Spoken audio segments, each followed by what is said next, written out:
Or there. The tree fall in the forest. Exactly. Hey, Mark. Hey, Sandro. Hi. Hello.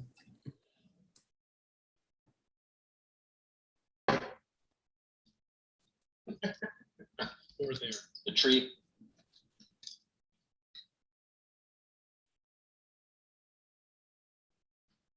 By the way, I'm coming to you from outside Philadelphia, so if my connection starts to get funny or whatever, you know. Do you have a little person to show us? That's I do, Comcast but she's land. downstairs actually running around trees in the yard right now. So No. Okay. Keep her there. Yeah. Work her out. Better. yeah, if she comes in here, this meeting will immediately crash. Trust me, it's all over. All right, you're good to start whenever you want. All right, perfect.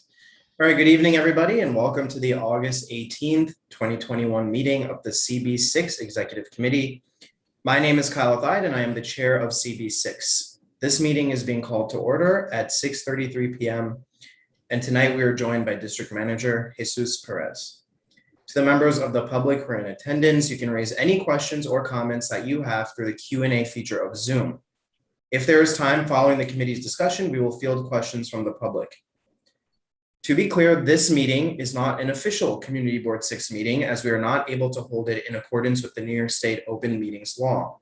We, like all other community boards in the city, have been struggling with holding safe meetings, and we have reached the conclusion that in order to keep the community safe, we must hold some meetings remotely. That said, we will make every attempt to conduct this meeting as we normally would. So tonight, Jesus, do we want to move straight to the agenda, or do we want to take attendance? Honestly, it's an unofficial meeting. I don't know, unless you guys really want a roll call attendance. I think we can just note it for our who's on for our record. Okay. Although there may not be actual minutes to take, Matt Bondi, it might be good practice maybe just to take some notes so we can have something to refer back to. Okay. Perfect. Is there an agenda? So the agenda for tonight's meeting will appear on the screen. Yes, give me 1 second to get it up there.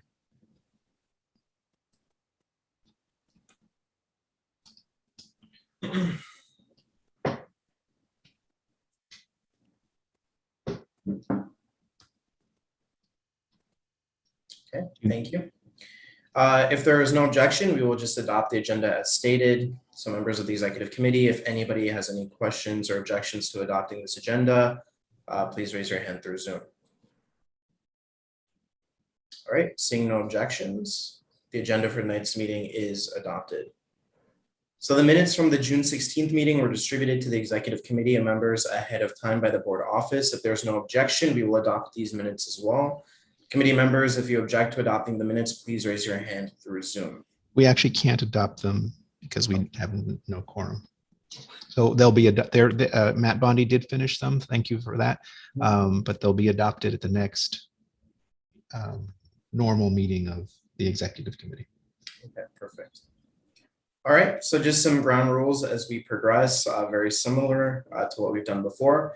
In order to conduct an efficient meeting, we're going to observe a few ground rules. The first, no one may speak until granted the floor.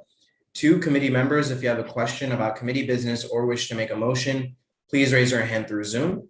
If you click the participants icon, the participants panel should appear and you should find the raised hand function there. If you're still having technical difficulty, click the chat icon and relay your difficulty to us. Third, the chat function should not be used for committee business or questions about agenda topics. All such remarks should be made on the record by raising your hand through Zoom. Chat should only be used to alert us to any technical difficulties you're having or to state in writing information, such as an email address or a link that was already stated aloud on the record during the meeting. And last but not least, when a committee member is given the floor to speak, I will identify you and you can unmute yourself so that you can speak. So first thing up is I will deliver the chair's report. And so we have a lot to discuss, obviously. But before we begin that, I first want to thank the board staff. So Jesus, Brendan, and Alexandra for all of their work this summer. There's been a lot on all of their plates, and especially with everything that's going on. Really class act in how they've handled everything and how supportive they've been, not only to me, but to the entire executive committee and to the entire board as well. So thank you to the board staff. With that, one of the things that we had mentioned earlier, and I know many of you have already interacted with her, but I want to give an official welcome to Alexandra, who's the newest member of our board staff. We'll connect with her more as we progress this calendar year. Many of you have already connected with her as she's now your committee liaison. So just want to give her a big welcome as well from the committee. Now to the juicy stuff. So I want to give an update to everybody on remote meetings and how we're progressing with that and where we are with that whole process. So the first thing is when the governor's state of emergency powers were removed back at the end of June, I immediately wrote a letter because this was the impact of this was that we had to return to in-person meetings because part of his powers was that we had the ability to meet remotely. There was an emergency meeting with the borough president's office and district managers. During that meeting, Jesus had mentioned that I'd been drafting a letter, and I then connected with all of the other board chairs to get their co-signature and their feedback and input on this as well. Many of you may have seen that early in July, we put together a letter with all the other Manhattan Community Board chairs except one, to a letter that asked the governor and the state legislature to allow community boards to meet remotely and to have that provision set for everyone. This was because of public health concerns. We didn't want to bring people together in person, particularly when there aren't any uniform public health guidelines for such meetings. Not everybody is vaccinated, and there are variants that are popping up and surging at this time, and we did not want to put anyone's safety and health at risk. And so we sent that letter out. We've been following up with our state legislatures. As everyone knows by now, there's a lot of other preoccupations at the state level going on right now, but we have continued to follow up with all of them, as well as with the borough president's office and their general counsel. We've also been reaching out to the media as well to see who is interested in focusing on these issues and really amplifying the community board concerns as well. So we've been working through all of that as well. Another thing that we have done is you might have seen in one of the Wednesday emails that we've started a survey of all the board members and who is feeling comfortable meeting in person and what their comfort levels are with different options that have been proposed. As you can imagine, a majority of the respondents do not feel comfortable meeting in person yet, which is obviously detrimental to being able to meet in person as well. We also gave options that have been discussed with other board chairs about possibly even meeting outside. This is an approach that other boards have taken as well. But in my opinion, this is not necessarily a sustainable approach, particularly as we get to the fall. At the very latest, an October meeting could be done in public, but that also begs issues of how do we, create a hybrid model where we have technology available out there and connecting things to Wi-Fi and all of that stuff, and then also noise. So we've been thinking about all of these options. Not all of them are the best solution, but there are options that we are thinking about as well. Many of you might have heard that in the aftermath of this letter and all of the community board chairs pushing at the borough president's level, as well as other elected officials, that CB2 had 2 people who tested positive for COVID at one of their in-person meetings. This is exactly what we had anticipated and we're trying to avoid. As far as I know, there hasn't been anything more detrimental than people testing positive for it, but they have now been in a large group of people who have connected with who knows how many other people. And so this is really a big, important issue for us as we look towards our first full board meeting coming up in September. And talking with the other board chairs, we're going to put together another letter, but we're waiting until tomorrow, which is the borough board, to get more information from the borough president's office about how we can proceed. But we really feel like we're in a position now where we either have to cancel meetings or go ahead in defiance of the open meetings law as it is now and hold meetings remotely to continue our work. My fear with canceling meetings is that it basically nullifies our role in the community. It takes away our advisory powers. There's many important things that we need to meet about and talk about and have a say about. But already this summer, we've had to cancel several meetings because of this issue. In some other cases, we had enough people who were comfortable meeting in person for a meeting that we had to have because there were deadlines and things of that nature. And we had to come up with creative ways to make that meeting work. I removed certain people just for the night to make sure that we had a quorum with the people who were comfortable in person. So we are thinking creatively and trying to get these meetings down. But again, that's not a sustainable approach going forward.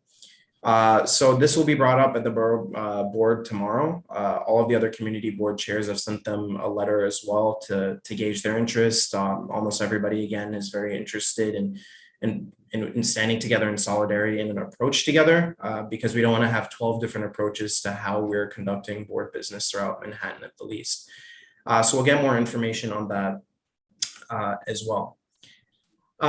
So I kind of want to open it up a little bit to discussion with the executive committee. If there are people who have questions about how to proceed with committees, committee meetings going forward. Again, this is where we are right now. I'll be able to share more information after our borough board tomorrow where we can get more official guidance.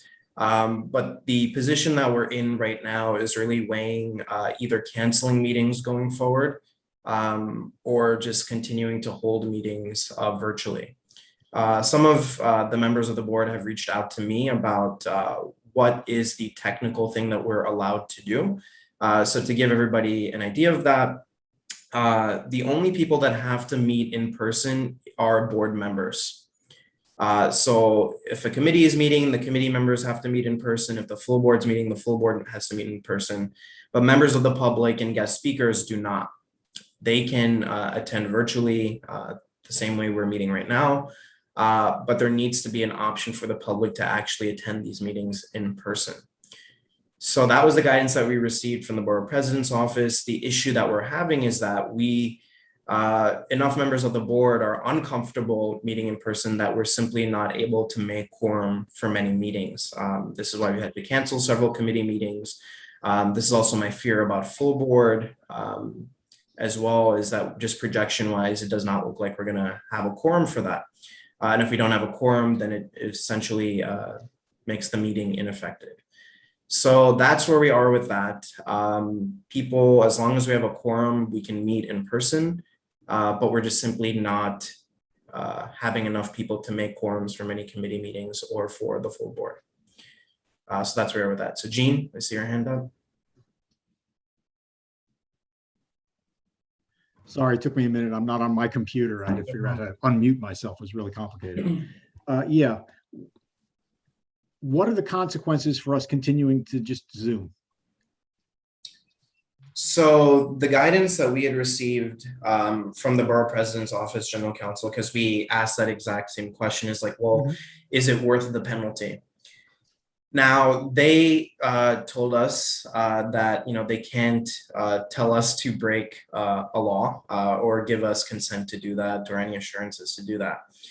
The idea is at the end, at least when this first came up at the end of June, and partly why I'm discussing this now in this way is because we've given the state legislature, we've given the governor's office ample time to review this since the end of June, beginning of July. We're now at a point where we have to be decisive one way or another. The penalty that was described at the time is that lawsuits could be brought to the community boards or to any meeting that is in violation of the open meetings law. Now the calculation is, will someone feel compelled enough to do such a thing? At the time, at the end of June, evaluating our summer schedule, which is pretty light compared to other community boards in Manhattan, which actually hold meetings through the summer as well as full boards. I made the executive call that it did not make sense to violate the open meetings law at that time. With so few committee meetings at the time, the consequence did not outweigh the benefit of that. But now that we're getting to the beginning of our calendar year, where we do have full board meetings and we have several committee meetings and we have things that are time sensitive, I'm a little bit more urgent and decisive about this as well. So Jesus, I don't know if you want to provide more information about the penalties, because I know you at the district managers meeting, they had more information about that, but that's my understanding of it. And I would not want to put the board knowingly in violation of a law, as well as at the mercy of a lawsuit. No, I mean, that's about it. Someone could, under Article 78 of state law, sue us. There, in theory, could be damages that have to be paid to that person if they're found to be, victorious in their cause by a court of law. Is this a very likely scenario? That probably not, but it depends on whom you ask. But yeah, I mean, it's not a criminal statute, so no one's going to be put in, open meetings law jail, as the BP's office general counsel says. So, there's that, but there could be some repercussions. For example, if there's a resolution that on a contentious item and someone sues us, they could have that resolution invalidated. Why one would go through the trouble of invalidating a resolution that's advisory in nature to begin with, people have their reasons, I guess, but that's what we're looking at. Yeah, and just to build off of that as well, one of the other things that I also still need to clarify, and I'll clarify at Borough Board tomorrow, is that even if we held meetings virtually, that it would basically, nothing that we would pass would actually be legitimized, because it wouldn't be an official community board meeting. So that there's that issue as well, building off what Jesus just said. Rick, I see your hand up. Yeah, the Budget and Governmental Affairs Committee has a preliminary draft on this very point that was to be discussed at the meeting that we could not hold because we could not get a quorum. It has not been distributed to all the members of the board of the committee because we're trapped by saying we can't meet and discuss it appropriately, nor can we discuss it outside a meeting. So what we're going to go ahead and do is we're going to discuss it outside the meeting as if we were a working group and then report to ourselves in order to vote on it sometime between now and the full board in September. The current draft would say that the easiest way to accomplish our goals is to just reinstate the executive orders and operate under the executive orders until such time as the legislature can provide a better version of the open meetings law that reflects current communications techniques. I don't think that telemeetings, or whatever we used to call them, occurred on everybody's laptops for more than the last year or two. I mean, people had to go to a place that was outfitted with all the equipment in order to do a teleconference. So they were talking about locations and sites in a physical way.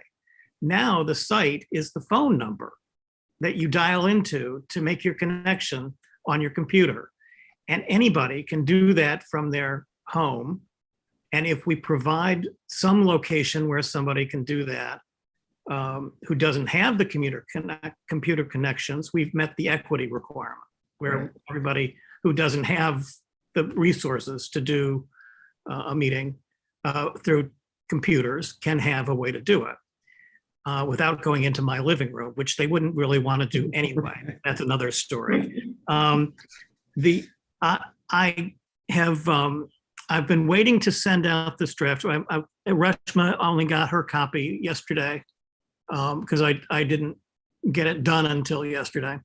And we're going to be discussing it. So I'm glad to hear that it's happening at Borough Board as well. I'm a little disappointed that we're coming into it at a time when I consider a little late in the discussion, to have just now be including anyone other than the board chair and the district manager in what's going on. But I also know that that has to happen sometimes too. So I'm not getting upset about that. But we do need to do something right away. Something has to be done immediately so that we can meet between now and the fall. And I'll be interested to hear from Adam, because he's got some time-sensitive stuff that is laid out in the law, must be done by a certain time, or we lose our opportunity to comment. We can't let that happen on all our committees. With the budget, it's a different matter, and I can talk about that at the appropriate time. But we have to get something, and I do believe that there should be a resolution that Kyle can rely on, because I even had my questions about whether the letter that went out before had a proper authority from the board for him to act as he did. So I want to make sure that the authority from the board is given to the board chair to work on this and get a resolution, get a good handle on how all the different boards are going to do it, which is going to be tricky because not all the community boards have done the kind of work that was started with Sandro's term in office, which is many years ago now. And very few boards are up to speed with that kind of stuff. Yeah, it's been a long time, you joker. Not every board is even on the first step of having the telecommunications level that we do. So that's going to be an equity issue too. How do you get them? How do you get the money to these boards to ramp up to be able to hold the conferences in the first place? I could go on forever, as you well know, on something like this, but I think I'll just cut it back at that and say that I've said my piece on this item. No, thank you for that. Yeah, no, and as you can see in the letter too, the idea is that the purpose of the open meetings law was to give the public a better opportunity to participate and better transparency, which telecommuting did. Yep. So in a ironic way, repealing all those powers actually made it less open to the public, which is a big part of our argument. I will say that no other board has a resolution on this, partly also because it's awkward. How can you pass a resolution if you can't meet in person and you can't do anything virtually as well? That is the irony. Yes, and so that's where we are now. But Sandro, I see your hand up. Yes, actually, I think others had their hands up first. So I believe Adam is next. Oh, okay. Adam, go ahead. Sure. All right. Thank you all. Thank you, Rick, for your thorough legal prognosis. I concur. I was going to do more of a sort of a practical, not practical, but sort of a just from my point of view of what we've been discussing for the last week or so. And I agree. So this is sort of a time-sensitive issue, at least for the ULURP.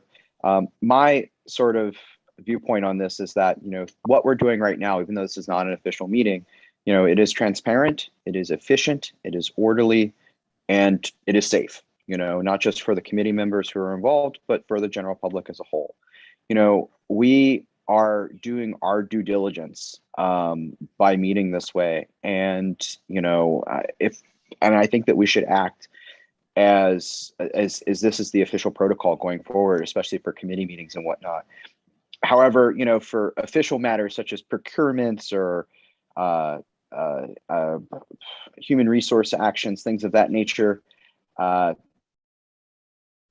could see us needing to meet in person, but truthfully, from my perspective, at least from my committee business, I think that we should just meet in person underneath this setting, because the people who are going to be presenting to us from the city, are going to be doing so digitally. So there's a lot of ways that we can sort of be clever and sort of meet the existing rules as is.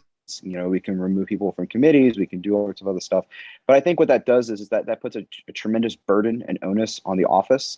And also it sort of obfuscates from our mission to the general public as well. Because it's like, we want to have a meeting in person, but we don't really want you there. Maybe join on Zoom, but we can't tell you that, yada, yada, yada. So I think we should just move forward like this. Sandro brought something to my attention earlier, specifically regarding my meeting. And and so I think one of the things that we're going to have to deal with is usually right now on the website, the agenda is TBD, and usually we advertise this a week in advance. So this is something maybe that we can put off for another point in the meeting, but that's pretty much what I have to say. Thank you. Thank you, Adam. Is Sandra next now? I B. think B is next. Okay, B. Thanks, Carl. So I do want to comment on 3 things. I actually think we need to continue on Zoom. I think the litigation risk is low, okay? I think if we're talking now about today of a 3rd booster shot, starting September 20th, if we're talking also about people who've had the vaccines, having breakthroughs, although not, the hospitalizations or the deaths. If we're talking also about, we can't ask board members, are they vaccinated when we're meeting? You have the need for verification of vaccinations now in Broadway theaters, in museums. Many employers are asking for it. So I think at the time that they didn't deal with this, it was when we were going into a period where people thought we would be in better shape. I think what we're dealing with now is this significant crisis in this country. And, I can tell you on the federal level with what I do, and you all know that we're not opening our offices. Because if we opened our offices, we have the question of the public who may be at risk and our own employees about vaccination. So we're doing everything by phone, online, and just handling critical situations. So I appreciate your going forward tomorrow and would really support, because I know for me personally, I would not attend under the circumstances that we have today. Thank you, B. Appreciate it. Okay, now Sandra.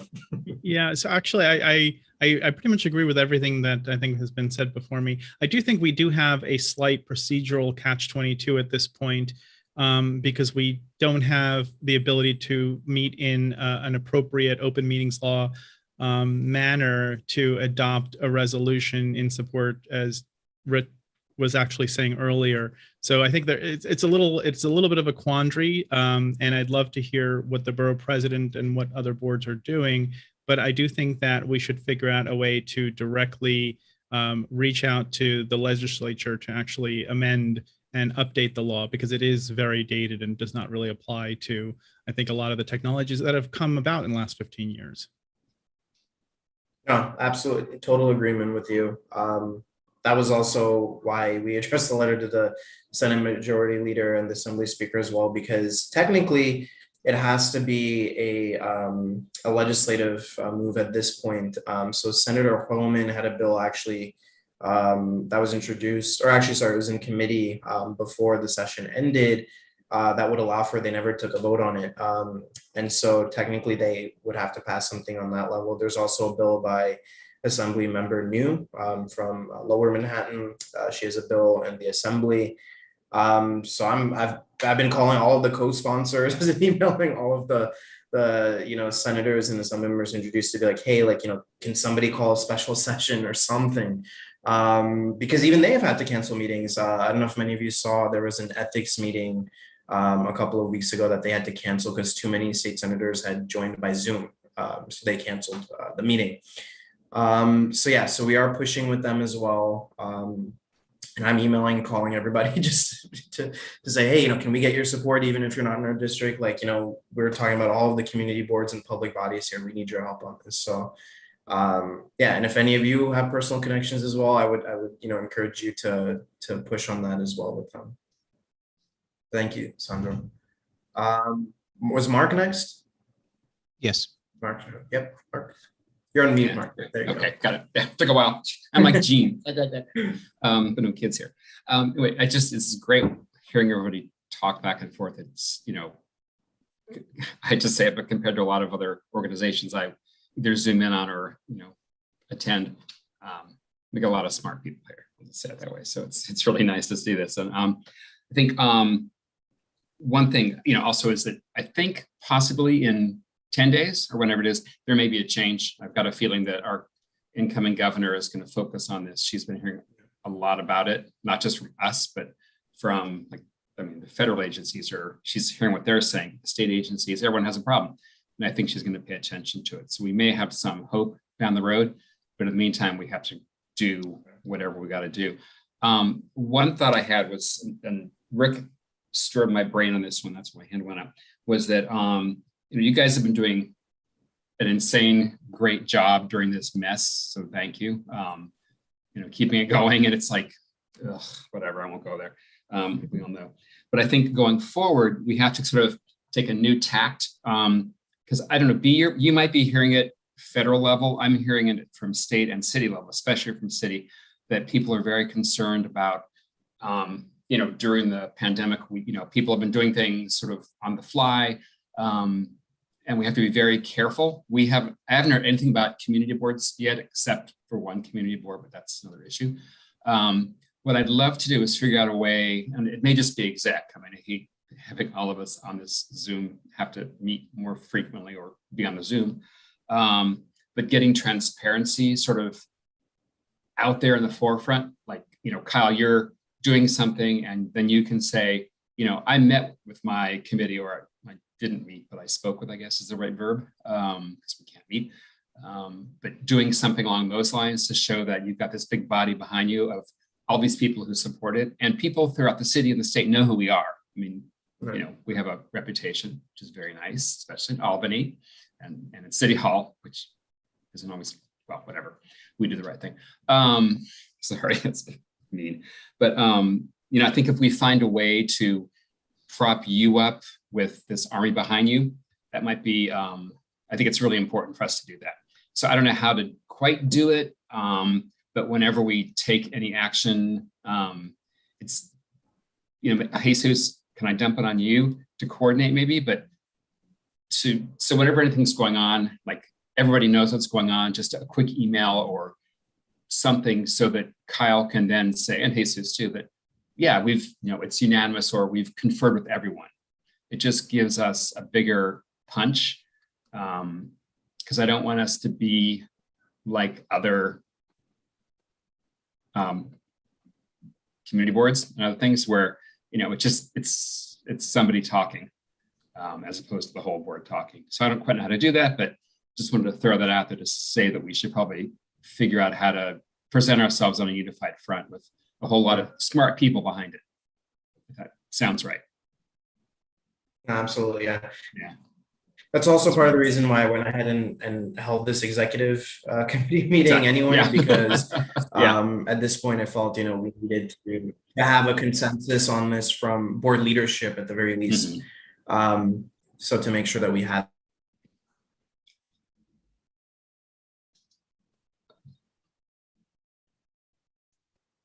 I think we lost Kyle. I think Kyle's frozen. Turn your air conditioning down, Kyle. It's too cold, you're freezing.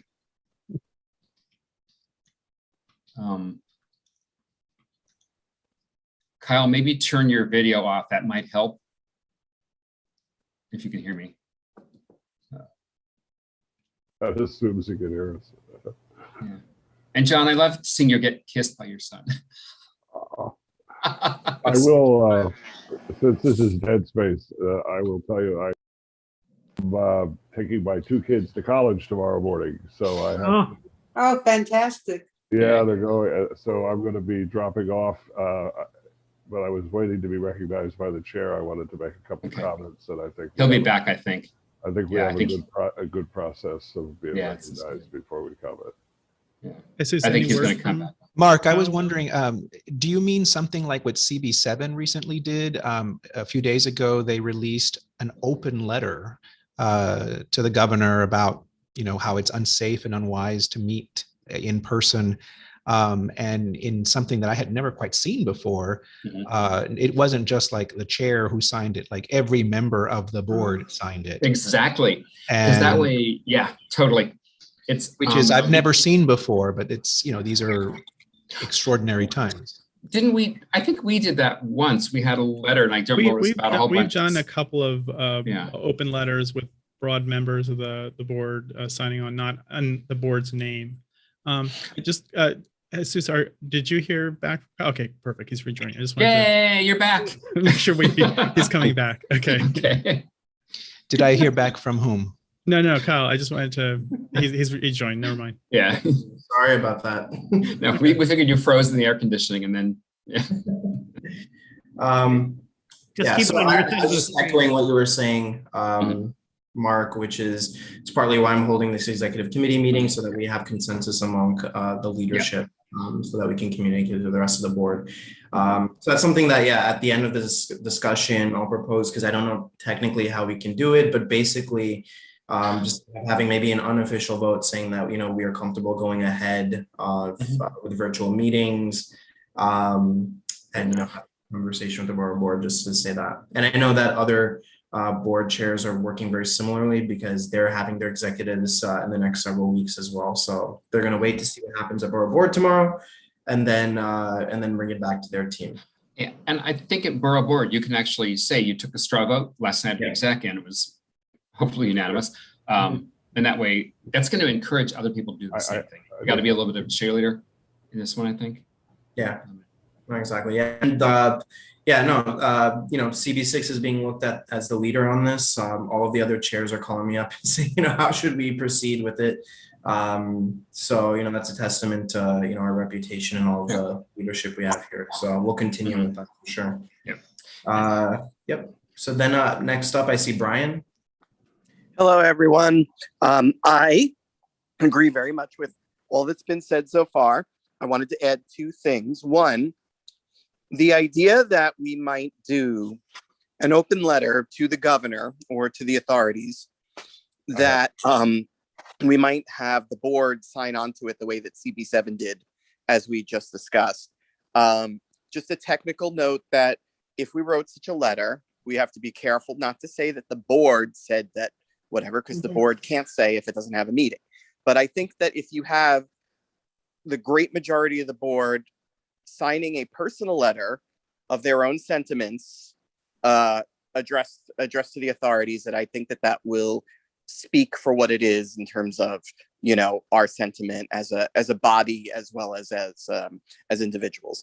The other thing I was going to say, I approve of us just having the online meetings. I just wanted to put the sentiment out there that regardless of what potentially happens in case somebody decided to take us to court or whatever, or something, with technical quorum stuff, is that our meetings are not useless. That if we do meet and we meet in good faith and we try to work on these issues and try to respond to requests put our way, regardless of what happens with the process, and I hope it wraps up pretty soon. I hope that our September meetings can be held fully legally online, but it's not a waste because we're doing the work, and maybe the board can acknowledge that that the board technically didn't meet the quorum requirement, but we could certainly discuss what has happened in a meeting that was organized by the office, that was attended remotely and whatnot, even if the votes are not official at some point. But we can just do it and put the word out, this is where also our sort of press links come into effect, where we can absolutely publicize what has happened at our full board meetings and resolutions that the board has put out there, even if we're convening over Zoom. But as long as we're doing it in good faith, I think that our work means something, and that we shouldn't think about it's all or nothing, that some later lawsuit might just wipe out everything, or the fact that it technically didn't meet quorum requirements during a pandemic was going to mean more than the work that we did. Yeah, no, agreed, Brian. And that's also part of why we're having this call as well, is to reinforce that idea. I think at the end, the focus on the consequence of it is not necessarily about the meaning of the work, but just the logistics of being in a lawsuit in the first place, and all of that stuff. So definitely noted. Yeah, bring that up at borough board. Like, what happens if we get sued? Just ask it as an open question, apropos of nothing else. Yeah, no, definitely.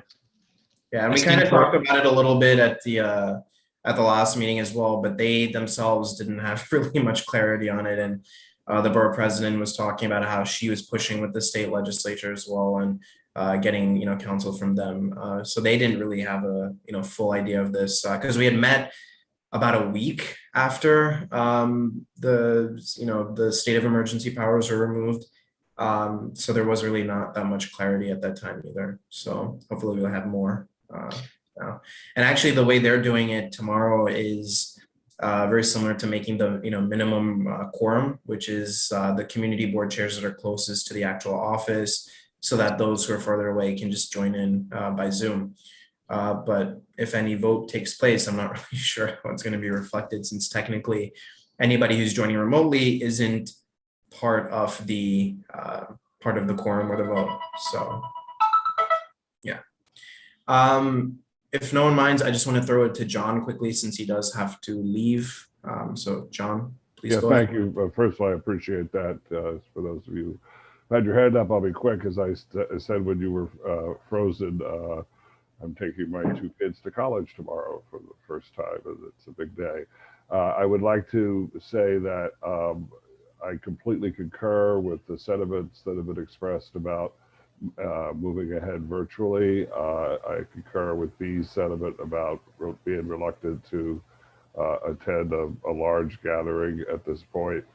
But in terms of my own committee, I've been meeting independent one-on-one with the members of the committee, especially the new members, all summer. So, and we do have an advantage on the education committee in that the schools are opening historically the latest they have ever opened because of a confluence of holidays. So my committee will not suffer as a result of that, but we're building a consensus on how we will move ahead. I'm going to sneak my committee report in because I have to go. And I am fortunate to be very close to the presidents of the new citywide council on high schools and the community education council for District 2 and others. And they will both, they're both eager to collaborate with CV6 as we move ahead in what will be a difficult year. And I appreciate your letting me speak. Thank you. Thank you, John. Appreciate it. And good luck tomorrow. I'll need it. Yeah. All right, Jean, your hand has been up. Go ahead.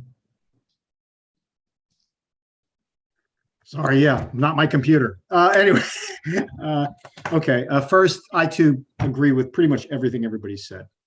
I was intrigued by a couple of things Mark said. One, because it made me think about the push on the legislature to pass an amended law that's updated from 1923 or whatever the last open meeting law was passed. What about the governor, incoming governor?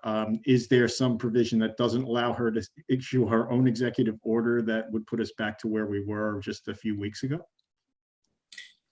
So the understanding that we had gotten was that the executive order that was created by the governor was during the pandemic, right? To pause any in-person meetings for public bodies. So at the end of June, when those temporary state of emergency powers were removed by the state legislature, any executive order that wasn't directly public health related was then rescinded. And the governor could no longer just put out an executive order to amend law, couldn't create law, right? So that's the issue with the new governor as well, because it would be the same situation that the current governor is in as well. So the real difference would be in if there was, buy-in from the state legislature to say, yeah, we will make this a priority and have our special session to pass whatever law it is, unless she's worked out something with the state legislature herself that allows her to do such a thing. So that's what I was saying earlier. Technically, it has to be a legislative action because, the governor couldn't just pass executive orders to change the law at their will. So that's the situation. And then again, that would put them in a weird, awkward position, because if there are enough, assembly members, Senate members who don't feel comfortable attending a special legislative session in person, will they have enough people to vote on that bill and any other bills that they may be working on? So that's the issue. Did you have any other questions, Gene? Did Gene drop off? There. Oh, you're on mute, Gene.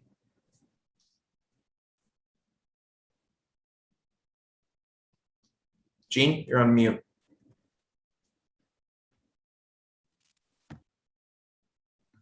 How's that?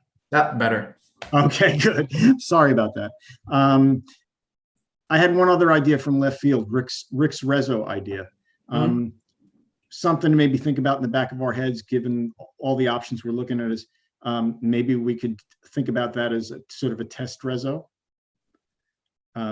Just throwing it out there. That's it. Yeah. No, definitely. I think we just have to be on the record in some way on these issues. Again, what Rick was mentioning earlier about making sure that I have the backing when I'm, pushing for this at whatever level, to have that as well, somewhere in writing. Great. No, that and the letter together, but I just figured maybe, it'd be something out there that probably nobody's going to sue us about. Yeah. And Rick, do you have a follow-up to that? Yeah, I think your comment about the executive order status is something I didn't consider, and that's going to make a major difference in the resolution on how we present the same. I'd like to come to the same position, which would be to, in effect, go back to where we were.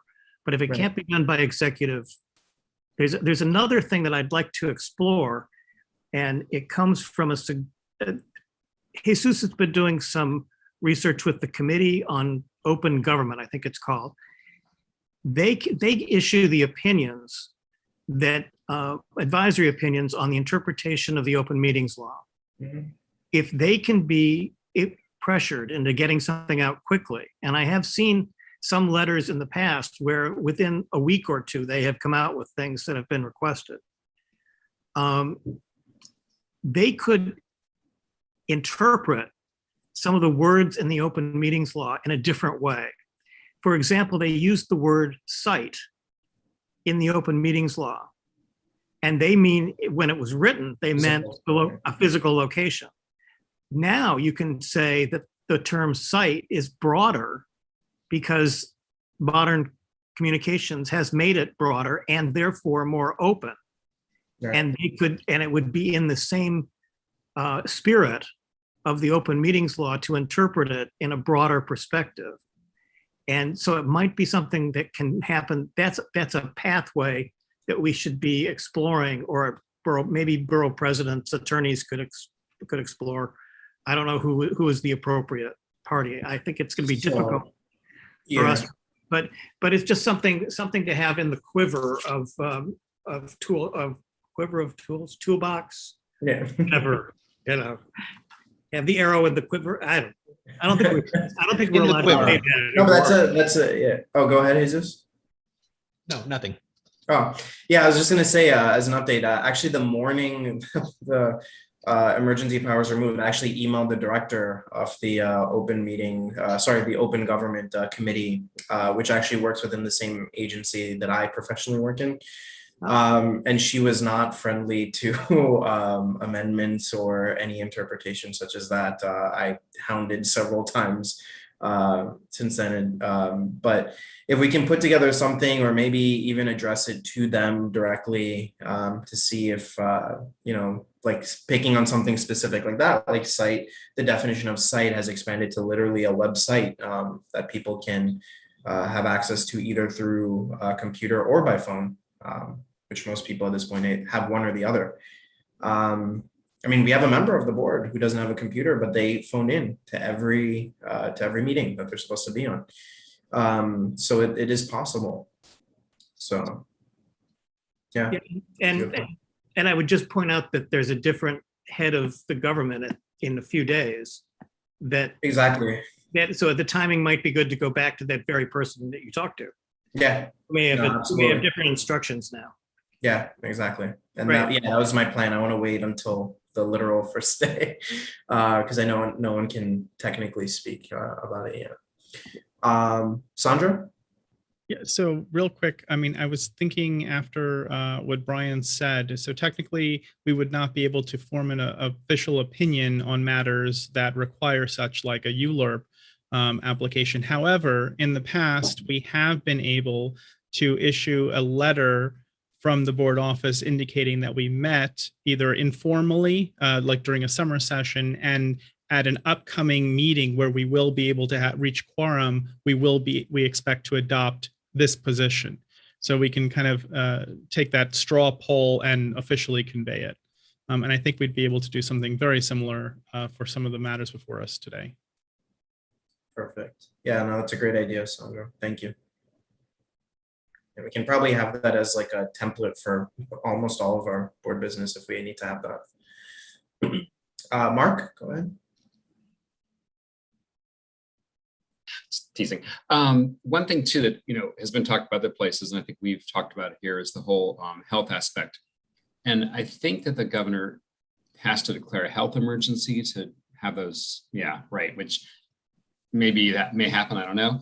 But I think when we do any kind of communication, we need to bring that issue up. That's been a hot topic everywhere. Is that some of us, including me, have issues that I don't really want to be exposed to a large group. Thank God I was in a community board 2 meeting. Yeah.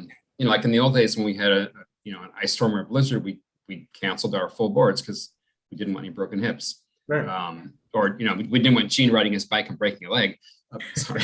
Yeah, I think that that's a major concern that has to be addressed. That if we have these meetings, we're putting a lot of people either at risk or people cannot attend because of their own health concerns. So we should work on that.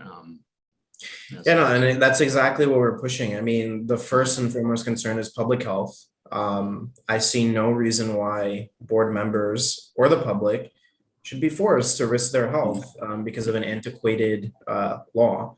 And then the second thing is that very fact, it's an antiquated law. That's less important, but it is also part of the discussion, which is we need to modernize this to make sure that things that we have the ability to do now are covered and not considered illegal, even though they increase efficiency and transparency and ability to attend. So who's the on both the Senate and Assembly, who are the heads of the tech committee?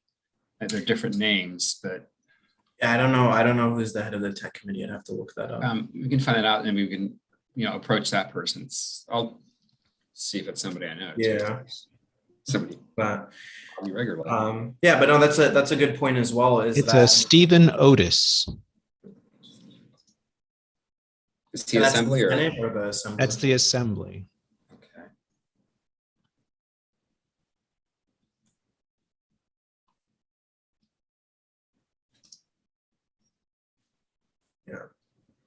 But yeah, building on that point that you mentioned, it's also important to clarify that this was amended in the first place because the governor had state of emergency powers. Mm-hmm. So if the new governor comes in and the state legislature again decides to give her state of emergency powers, this is something that she could, make a declaration on, an executive order on. So I don't know what their negotiations are at this point and what's going on with that, but that would be helpful to our cause if she had that executive power. B, your hand is up. Yeah, I just wanted to follow up on key people that we should get to. So I think the Health Committee and Godfrey, is someone that we should really focus on.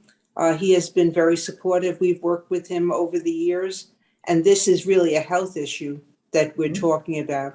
So I would say if we can identify committee heads that would have an important role, I think we should use it, Carl. Absolutely. Yeah, that's what we're doing now as well. And especially with this second letter, what we decide to do with the other board chairs, because the first one we wanted to go, straight to leadership and see how that would work out. Obviously, a lot has changed in the last month plus. But now I think it's important to hyper focus and be strategic with like what was being discussed, committee heads and things of that nature. So we'll definitely do that as well. We had already sent it to all of our electeds when we put out that first letter. And so we, have been following up with them as well. And then on the particular bills that relate to telecommuting, remote programs, we've reached out to them as well. And all of them are in support of it. There just needs to be the will to meet in person and figure out the logistics behind that. So, yeah. Do you have anything else, B? Or okay. Right. So, are there any No, I'm other? good. Thank you. Perfect. Thank you. Are there any other questions or comments on this topic before we move ahead? Okay, so what I would like to do is a twofold thing, and I don't know if we just, it's unofficial or official, if you want to take an actual vote on it. But the 2 points, which is to continue meetings virtually. I would like to get a consensus among the executive committee on that, if anyone has objections on that. And then me having the support to go ahead and push on this with our electeds in our borough and any other governing bodies pushing for making this virtual option a permanent option. And again, this is one of the things I described to everyone, is that a virtual option does not remove a physical option. It just gives us the ability to meet remotely. And so even in the cases, in a post-pandemic world where everything is fine again, if we do have something like a blizzard or, hurricane, something to that effect, where it's dangerous to, convene everyone together and make people travel, that we could still conduct business virtually. So this has long-term effects as well. So Jesus, how do we do this? Should we take a vote, or should I just ask on the 2 points and then see if anyone objects and we just notate that for our record? It might be better just to take a vote, Okay. A normal roll call vote, just because, otherwise you'd be like, raise your Zoom hand or something like that. Yeah. And it might be more orderly just to take a vote. Okay, perfect. So the first thing we'll vote on is going forward is to continue all of our committee meetings and full board meetings virtually. All right, when I call your name, you can vote in favor, opposed, abstain, or not entitled. Kyle Athiad. In favor. Thank you. Elvie Barroso. In favor. Thank you. Matt Bondi. In favor. Thank you. Claire Brennan. In favor. Thank you. B. Disman. In favor. Thank you. Rick Eggers. In favor. Thank you. Adam Hartke. Aye. Thank you. Molly Hollister. Is Molly here? Was she able to make it? Doesn't look like it. Okay. John Keller, has he left already? Okay. Yeah. Kavitha Matthew, I think, was not able to join us tonight. Kevin O'Keefe. In favor, recognizing Kyle's point that we can also meet in person potentially at this during that period. Okay, thank you. Matt Roberts. In favor. Thank you. Gene Santoro. In favor. Thank you. Seema Shah. Wasn't able to join us tonight. Sandro Sherrod. In favor. Thank you. Mark Thompson. In favor. Thank you. Brian Van Nieuwenhoven. In favor. Thank you. Rich Mintz. I think Rich In is favor. Oh, okay. Rich, is your hand up for a question or? No, it was up because I was skipped in the alphabetical order. I wanted to make sure to get my in okay. favor. Oh, I'm sorry. Rich Mintz. In favor. Okay. Thank you. Yeah, on my list here, it's got you out of order. I'm sorry about that. It's because I'm a new chair, that's all. Yeah, we'll fix that somewhere. Okay. All right.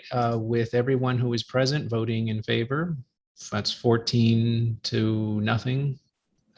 14 in favor, 0 opposed, 0 abstained, 0 not entitled. All right, your next one. And the next one is in lieu of a resolution, the vote that we just took, empowering the chair, myself, to be able to advocate on behalf of continuing virtual meetings going forward with governing bodies and electeds.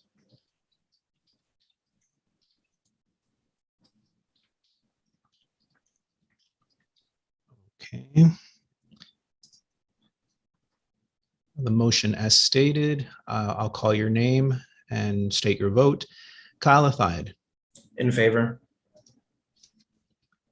Thank you. Elvie Barroso.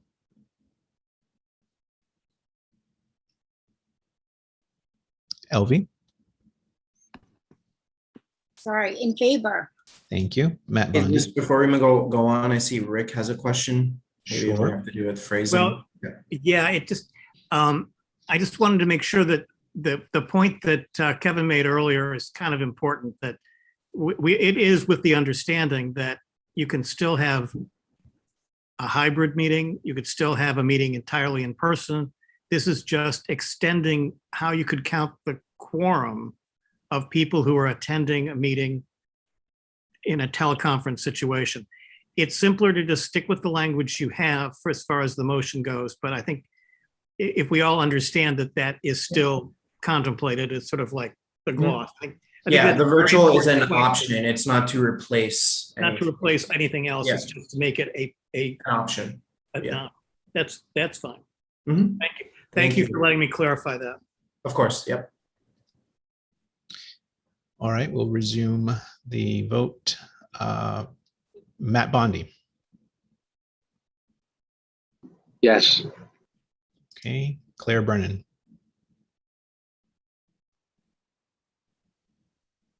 Claire Brennan. Yes, in favor. All right, thank you. B. Disman. Yes, in favor. Thank you. Rick Eggers. Yes, in favor. Thank you. Adam Hartke. Aye. Thank you. Molly Hollister is not here. John Keller had to leave. Kavitha couldn't join us. Kevin O'Keefe. In favor. Thank you. Matt Roberts. Favor. Thank you. Gene Santoro. In favor. Thank you. Seema couldn't join us tonight. Sandro Sherrod. In favor. Thank you. Mark Thompson. In favor. Thank you. Brian Van Nieuwenhoven. In favor. And last but not least, Rich Mintz. In favor. Thank you. All right, with 14, all of the people present today voting in favor, no opposed, no abstentions, no non-entitled's. That's the count. I don't want to say the motion carries, but that's the count. Thank you, Aziz. And also thank you to everybody in attendance today. That's obviously an important discussion to have, and it's not an easy one, especially with a lot of moving parts, a lot of leadership changes, not a lot of clarity and no guidance really from any unified body. So thank you for all of your input, and I'm definitely sure that this will be an ongoing conversation as we move forward. So thank you everybody for your support and your input, and also for your faith in me in pushing for this and leading this. So thank you. So that concludes my section. So now we'll move on to Jesus for the district manager's report. So I don't really have a report this month as in previous months, given that pretty much the thing that's consumed our time has been this topic that we've just been discussing for the past hour. But I do have a sort of a clarifying question. I think ultimately it's wise that the committee has decided that it's best to move forward with Zoom meetings. Does this mean all meetings? Because I know, for example, one of our sister boards has recently decided that they've tried their best and they just can't make it work with the quorum. And so all of their committee meetings are going to be on Zoom, but they're going to try to have in-person full board meetings. Now, I guess that's admirable, but that's sort of predicated on what are members going to feel and how much worse is Delta variant going to get. They may not have the option. So are we thinking not only committee meetings, but also potentially September's full board. So yeah, so all meetings, including full board. So I actually had a conversation with that board because it actually didn't make sense to me. If you have enough quorum to make a full board, why wouldn't you have enough quorum for committee meetings? I guess it would just be the frequency behind it. But to me, it's like if, again, I don't think you can do a weird, mix of this stuff. You kind of have to be all or nothing about either having people in person or not. And I think we should just continue virtually for everything. Okay. Unless anyone has a, different point of view on that. Kevin, you have your hand up? Yeah, that's fine, Kyle. It's just, I was wondering, I don't know if it was in the questionnaire. I did fill it out, so I don't remember seeing it, is if we have a large venue and there's enough distance, chairs between each member, is this still a concern? So yeah, so just in my individual conversations with people, and then also the concerns with the other board chairs too, is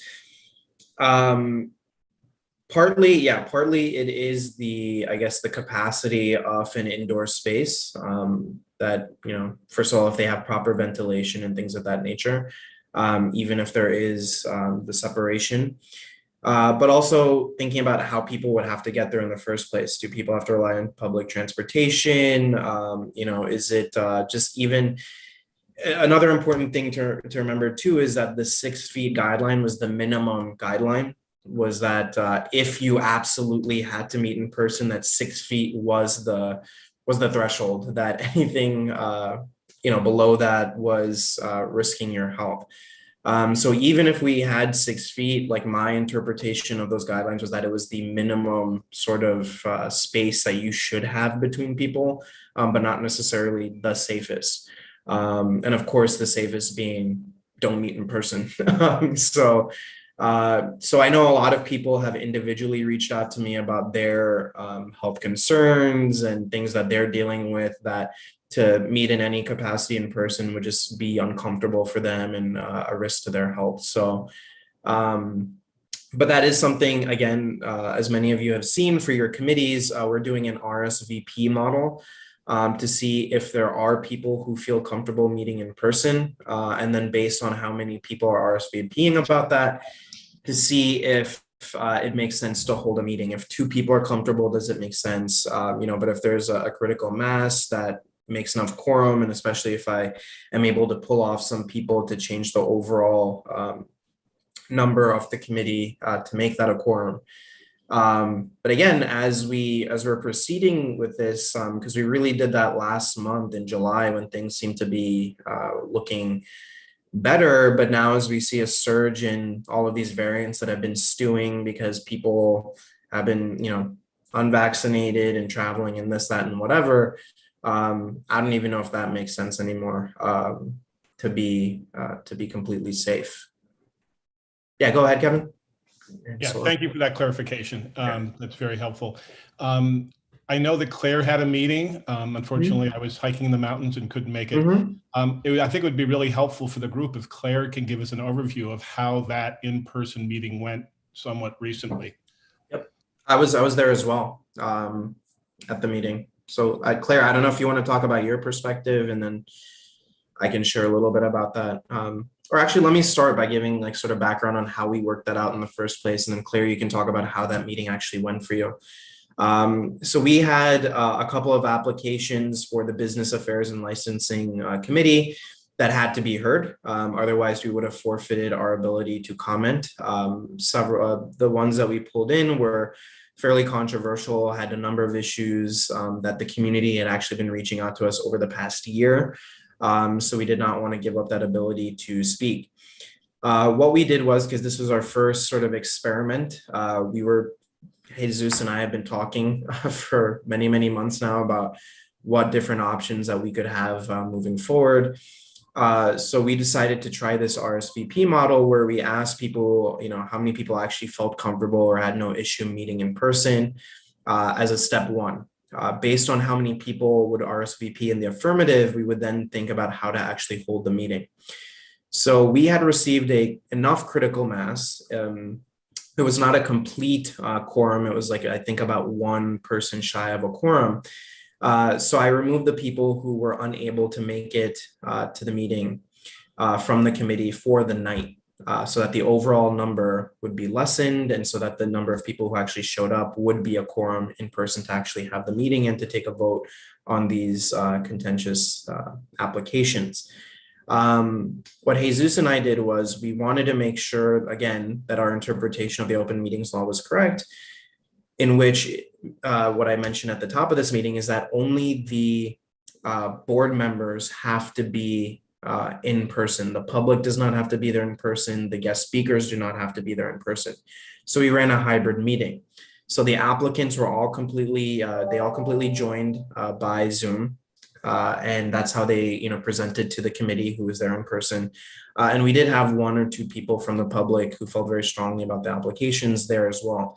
The board office was able to handle that capacity for that committee and about one or two other public members. We made sure that everything was at least 6 feet apart. We mandated that people wear their masks during the entire meeting. Another part to this as well is that we actually cannot ask or mandate that people be vaccinated to attend our meetings. So if we were to hold these meetings, there's no way for us to tell that anyone is vaccinated or not. There's also no authority that we have to mandate that you have to be vaccinated. Also, all we could mandate was that you had to wear a mask. So I attended that meeting as well. I sat all the way in the back. I had my mask on. But Claire, do you want to talk about how the meeting actually went as the committee chair and describe how that went for you? Yeah, I mean, just piggybacking on what you said, commending the office for their work on making it safe for all of us. And I think the technology went off without a hitch. So that was really great too. I do agree our numbers were lower. So it did feel comfortably spaced, all of us being there. But with that, oh great. It was pouring rain, of course. So a lot of us were a little wet in person, but I think it worked really well.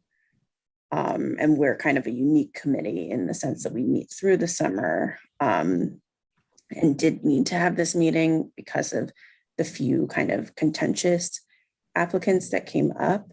That being said, I think that we're going to try to not meet in person and just cancel the meeting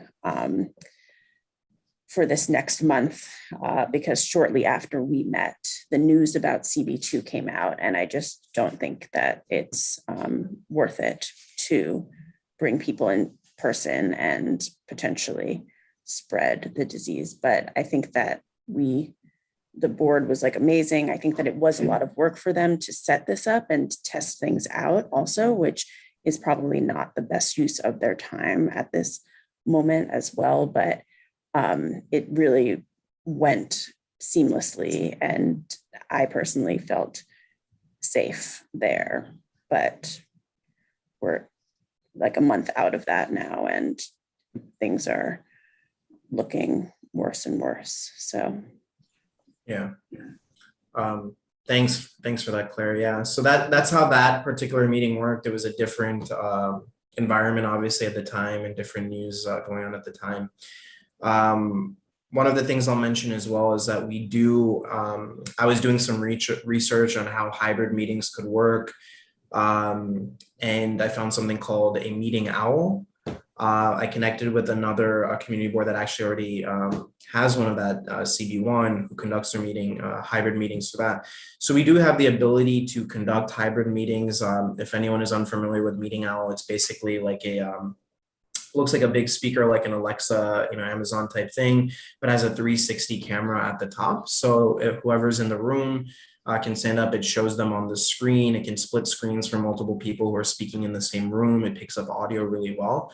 But the issue right now is public health. So if there's a technology that exists that allows for, this virtual option, kind of going back to Rick's point that this is an option, it's not replacing how things are done. So there are options that we have. We've done our due diligence on it to make things as transparent and comfortable and easy as possible. So that's how we have that. Yeah. Any other questions, Kevin, on that, or how it actually worked, or? No, but thank you, and thanks, Claire, for the update on how that went down. I was very curious. And it wasn't too crowded in the public section either. It looked like, which is nice.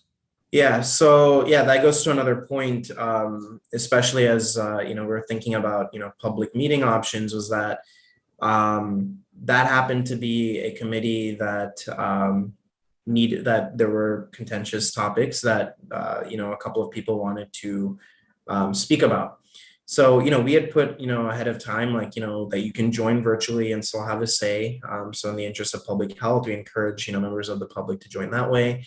For some of the other committees that have a lot more contentious issues, thinking about the capacity for people to just show up to a meeting, we're not sure that the board office could, handle that on a particularly contentious issue.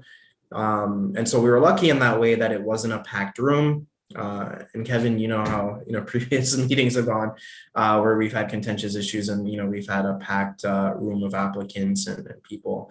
So we were lucky in that, and also the weather was in our favor because it was raining. So anyone who did want to come but then was dissuaded by the rain did not show up there as well. So yeah, but that was all in our, that was our first, and thank you to Claire and her committee for being our guinea pig for a meeting model. Jean, your hand is up. It is, yeah. A couple of things. I mean, one is that I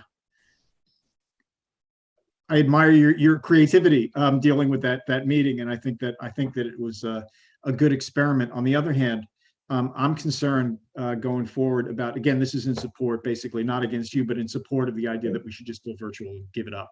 Yeah. Because if you do that to, say, the Transportation Committee, which has 11 members, right now we've got 6 people who say that they'll probably come to the meeting at the end of August. I've asked Brendan to send out an email to everybody with 3 days before the meeting, because I'm willing to bet that number goes down between now and then. So if you cut down the committee of 11 people to like the 3 or 4 or 5 people who are going to come, the problem is that we lose the entire chemistry. Like, there are some people on the committee that other people don't like and all that stuff, but that's not the point. The point is you lose the chemistry and the expertise of these people who have been involved in that committee for the most part for some time. So they've actually built up this sort of collective way of dealing with things and a collective expertise that you see unfold in the meetings, even sometimes when they're the most contentious. And I would think that would be an unintended consequence that we don't need this. No, agreed. And just to clarify too, so the people being removed was in name only, right? So there were people who were like, I want to Zoom in and that's what I feel comfortable. But again, guidance from the Borough President's office is that if they're not actually there in person, they do not count towards the quorum and they do not have voting power. Mm-hmm. So the idea is like, okay, if they feel so uncomfortable that they could only attend by Zoom, remove them from in name only from the committee just for the night, but they could still provide as a member of the public attending through Zoom their opinions, their thoughts, and interact with the committee in every same way. But I agree. I mean, it's a weird thing. It's just there is something lost, of course, when you have these weird guidelines and some people feel safe in person, some people don't, and then when we don't have proper authorization from the state legislature to continue in that way, it makes a lot of things weird. So just trying to address all of those. Yeah. Oh yeah, no, and it wasn't, like I said, it wasn't a criticism. Oh yeah, no, I didn't think creative, but the fact is that going forward, I don't think. Yeah. I think we want to deal with this more straightforwardly and just take the problem as it's coming at us and just deal with it. I mean, rather than try to sidestep it, because that's not. Yeah, and so now that we have the executive committee voting that we can continue with completely virtual programming, I think we can just continue that way, like how we've been operating. Okay, good deal. Thanks. And Rick, see your hand up. Oh, yeah, I'm going to drag it out a little longer. Yeah. But I would just say that because just what you just said at the last minute there, Kyle, now that you have the backing of the executive committee, I wouldn't play around with taking people off and putting people on. That's not a good, right. That's not a good procedure under Robert's rules. I think that would get you into, frankly, more trouble than anything. But I think, it was a necessity at the time, Right. A creative idea, but it's not good policy. Yeah. And I'll clarify. Gene was right on the money. Just deal with it as you could, Sure. and just recognize that it's not a good thing going forward. Oh yeah, now that we have this vote, I don't need to do that. But You at don't need the to do time, it. since we didn't have that, I had to do that. But now I don't need to. So that was part of why we're having this discussion too. But the only other thing yes, and the only other thing that you need to keep in mind is our bylaws say that you have to be present, physically present, in order to be counted for the quorum. Right. Which comes from the charter, which says the same thing. So Right. we're also hemmed in. As soon as some of these things happen, we have to start changing our own internal documents. Exactly. And that was actually, I'm so happy you brought that up, because that's something I want to bring up at a later meeting, because I think we need to focus on this, is updating our bylaws as well. Like if we're expecting us to update, laws and things of that nature, we should also revisit the bylaws and make sure that they're modernized as well. Definitely, it's time. Mhm. It's been a while since we've done an overhaul. Yeah. And need a look at the whole document situation. Yeah. And Jesus, sorry if I cut you off. I think you. No, I'm sorry. Just to clarify, the people who were removed from BASA, I'm sorry, Bulk, I guess it's called now with its new name, for that one night, they were actually people who were not going to attend the meeting for non-pandemic reasons anyway. They were, there was one committee member at least who, for health reasons, did not want to attend, but that person was not removed. They were allowed to attend virtually, just not count towards quorum. But since there were 4 people who were, because they had previous engagements, were just not going to attend anyway, those were the ones. But yes, I think everyone agrees now that's not a sustainable way forward. But that way, no one could say that their voice was cut short or anything like that. Right.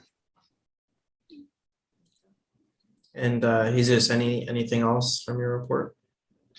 No, I mean, that's it. I think maybe somebody mentioned the board members being sort of in touch a little bit more regularly with each other. I think that's going to be wise. Please reach out to your committees, tell them, please answer emails. For as much as we try, we can never really seem to get beyond 75% of the board answering emails. Especially at a time like this, it's going to be really important for all the board members to be really responsive and to be watching your emails so that they know what's going on. Now that the board has said, okay, we're just going to go with virtual meetings, and that's that. Hopefully, there won't be as many abrupt changes. But yeah, it is good to sort of keep one's ear to the ground at a time like this. And yeah, we'll continue to do our best to make sure that the meetings move forward and smoothly, and all the work gets done. Perfect. All right. Thank you, Jesus. So let's move on. Looks like Gene requests the floor. Yeah, I just wanted to follow up on that. Would it be, I know everybody's super burdened right now, so if this isn't possible, just say so. But I wonder if it would, to facilitate the kind of communication that we all agree is necessary, the stepped up communication given the situation we're facing, would it be possible to ask you and Jesus to brief somehow in writing, however, the executive committee on a more frequent basis than once a month as this is unfolding, so that we know what we're supporting you for explicitly, and you know that you have us behind you, and then we can disseminate the information to our committees? Sure. I mean, yeah, I'm totally comfortable with that. It depends on if people want to meet in this type of forum, or if an email is more convenient for everyone. It depends. I'm meeting with people every day. Jesus and I talk several times a day. Sure. No, I would leave that. I mean, I'm thinking of it as some sort of a basic briefing, and the format would be up to you guys to choose, because you're the guys who are running point on this. So you got the brunt of the work.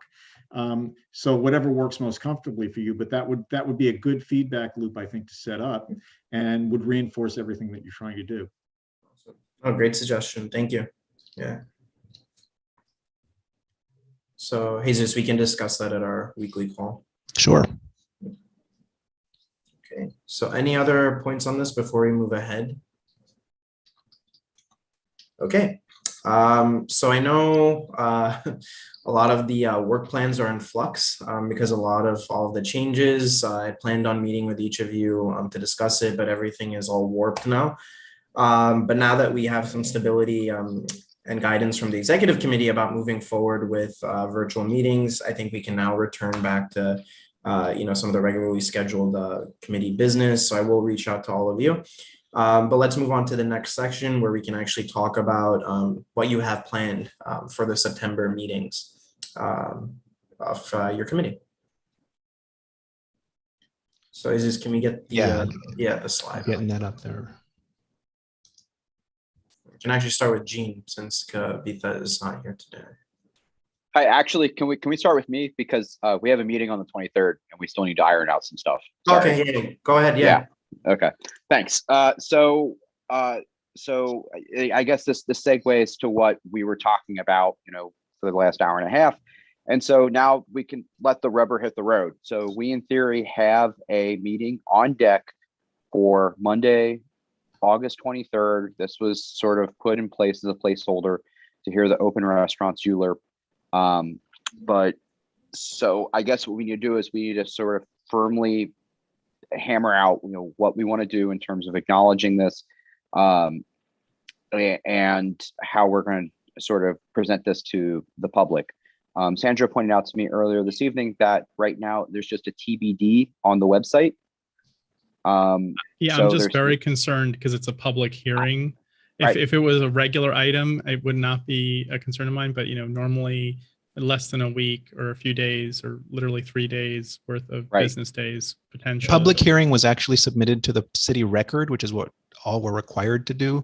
But yes, we were kind of the bare minimum requirement and what we've done, I think have always been two different things.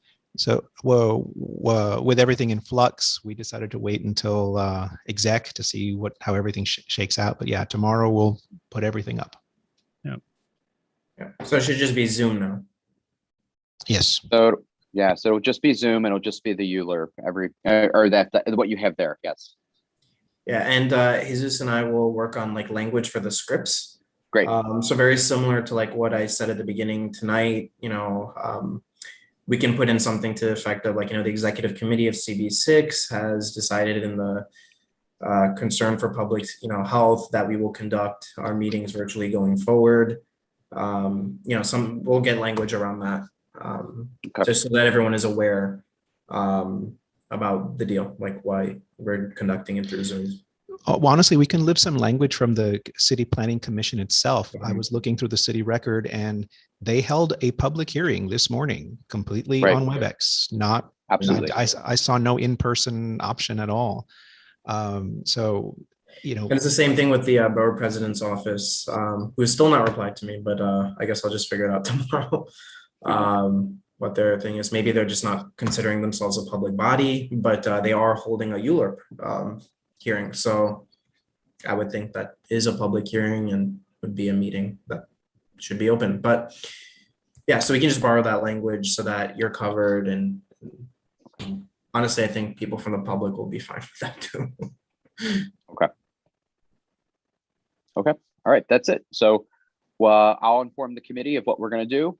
You guys will update the website and then we'll fine tune the script and we'll be ready to rock and roll on Monday. All right. Thank you all for your hard work. Appreciate it. Well, thank you, madam. It's been difficult for you too. All right. Let's go to the September meetings. Since there are some late August meetings, do we want to? Yeah, let's go. If they were rescheduled from September, let's do the late August ones. That normally would have been held in September. So Kevin, do you want to start with Environment and Parks? Oh, you're on mute. I thought I'd catch it. I thought I'd call myself out before you did. I know there are some, right now I would guess over 20 members of the public that have expressed an interest to me directly at being at the August 30th meeting. Some do think, as I sort of did, that it will be in person at the district office. So it will be imperative, as you just mentioned, to make sure that there's nothing listed at the district office. If somebody does show up at the district office, Jesus, there will be someone there or a sign that says, sorry. But I'll try to get word out to the people that have gotten in touch with me. And hopefully that's enough. Yes, yeah, there'll at least be a sign, but yes, if community members are reaching out to you, until it's posted on the calendar, nothing is official, so please don't, please manage expectations accordingly. Thank you. The contentious issues really come down to two. I do proactively share my email, so I do hear from more and more from members of the public, and there's two issues. It's dogs crapping on new turf, and it is the St. Varden Garden still not getting a word back from the Parks Department on why that is there's still a private school in that public space.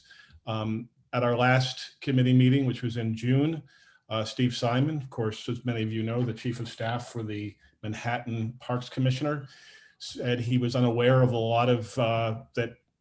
This was such an issue with members of the community that they cannot gain access to the garden at St. Varden. It's actually been going on for 20 years. He said that he should have an answer back within a week. After follow-up from me, we still have not heard back from Steve Simon or anybody else with a status update. That has aggravated, as you can well imagine, members of the St. Varden community. And when I say members, a lot of parents from both of the public schools that frequented a lot. So those two issues alone, I've heard from, again, at least 20 people that expect to be out in person, or I guess by Zoom. Those are really going to be the long issues besides budgetary recommendations and an update on ESCR impact. I've been in touch with Adam, including today. He teed up a member of the Parks Department, Sarah Nielsen, who has been very communicative about what's going down with the New Wave Pier.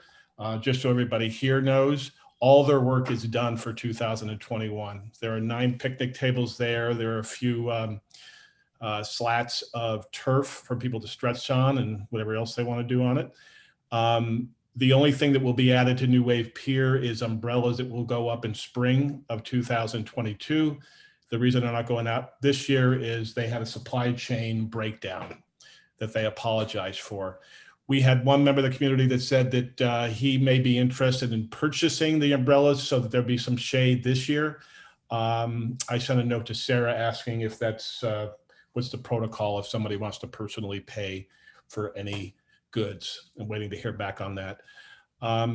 So that's pretty much what I expect most of the meeting to take up. The budgetary items, hopefully we can get through somewhat speedily. That's what's on my mind. Kevin, just to be clear, because we are going to run an item on the New Wave Pier in the next newsletter. The New Wave Pier work that we see there is done as far as the Parks Department is concerned. It's done, except for the umbrellas, which will come next year. Jesus, I will send you the email that she was very detailed that I did receive from Sarah Nielsen. So you'll have the facts directly from her. That'd be great. But yeah, don't forget about the umbrellas, which is a big deal because a lot of the complaints have been about lack of shade, as you could well imagine in these hot days. Okay, thank you. Rick, your hand is up. Yeah, can I? Kevin just brought up something that it's been on my mind, and I'm sorry to do my usual drag it out, but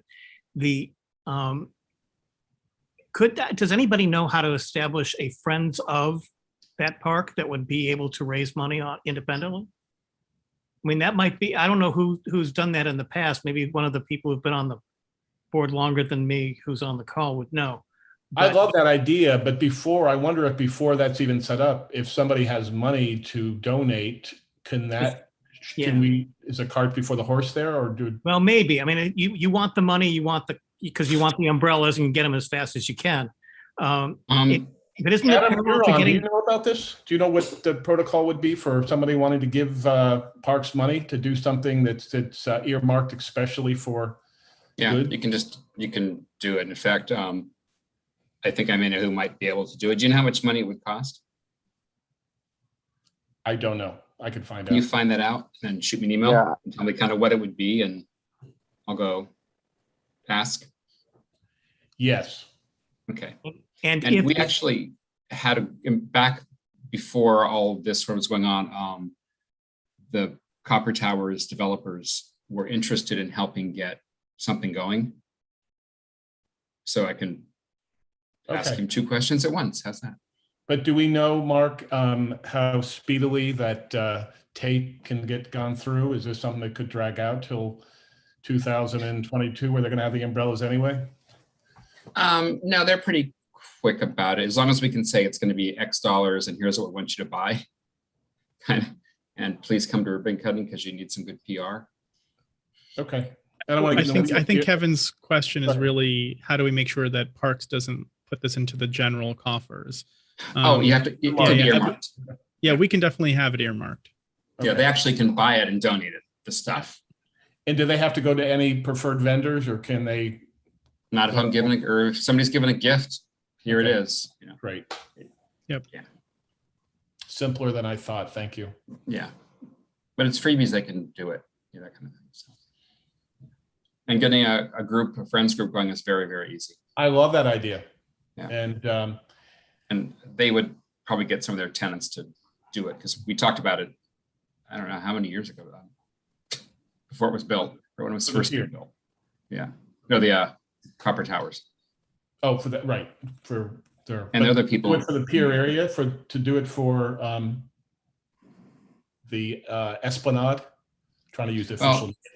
Not clicking. Yeah, whatever that is. Yeah, I mean, because the little park that's there at Copper Towers is theirs, basically. Yeah. But they would, do this. Okay. By the way, the photo behind me is of the pier a few years ago. A few years ago. It's been a few. Yeah. Before any of us were born. Oh, I was going to say, I thought that was 2012. Not. It's pre-pandemic. Or maybe not. maybe not. All right, Adam, your hand is up. Oh yeah, I was just going to piggyback on it. I know there's been some discussions over the years about a friends group of whatnot, sort of informally and whatever. But I want to echo that. I think that's a very good idea, and I think there's a lot of momentum to move forward. For the supply chain issues, honestly, I don't know what I'm in my mind. I was like, you can just go to Sears, but Sears doesn't exist anymore. But probably some sort of you get a cheap though out of their warehouse. Oh right, yeah, even better. But yeah, I think that would be a good thing. But specifically about the umbrellas, that's an item of feedback that this board gave directly when we were working with them to sort of provide activation that they've been implemented. So that's a direct thing that we did put out there. So the sooner we can get that up, the better. Thank you very much. And I don't know what we're going to do. Okay, folks, excuse me. I hate to cut in, but I gotta go. So if we could move to my committees fast, that would be really useful. Are you all done, Kevin? I'm always happy to lateral to Gene. Go ahead. Thank you. Okay. Yeah, and good point, Gene. Let's all be quick with this too. Some of that stuff could have been taken care of offline, but I'm not going to quibble because I'm going to be very brief. My head is much emptier than Kevin's is, apparently, about the upcoming meeting, especially since I didn't know what status it was going to have and how we were going to do it. All we've got firmly on the agenda is approval of NYU buses picking up students to use some of the existing bus stops. That is not going to take very long. The other stuff that's in red is not going to happen. What is possible to happen now that we've decided we're going forward with Zoom is the preliminary discussion of what to do to change the streetscape east of Grand Central between Lexington Avenue and 3rd and going south down to Park. I want the committee to start looking at that area. We've got one shared street there that it's still not a permanent thing.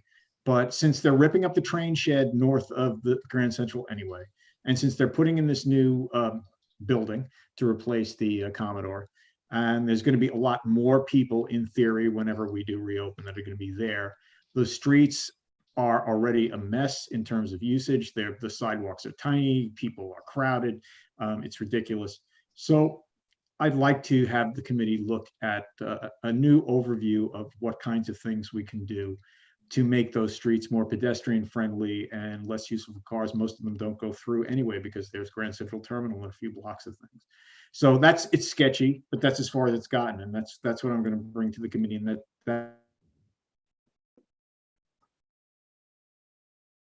and Great. discuss it as we've done with other things. Sandra, you're making a face. I have a point of information. You said something about NYU. I just don't see that on the screen. So which item is that? And could that be added to the description, please? It's probably It's item number one. That's the intercity bus. These Okay, intercity buses, could that or is be it noted for- though in the description? I agree. Yeah, I agree with Sandra. Well, agree what? I asked Jesus if I was told that it was NYU University, not Langone. Either way, that was going to be using this to pick up their students. So that's why I didn't even actually look at the item. Thank you, Sandra, for pointing that out.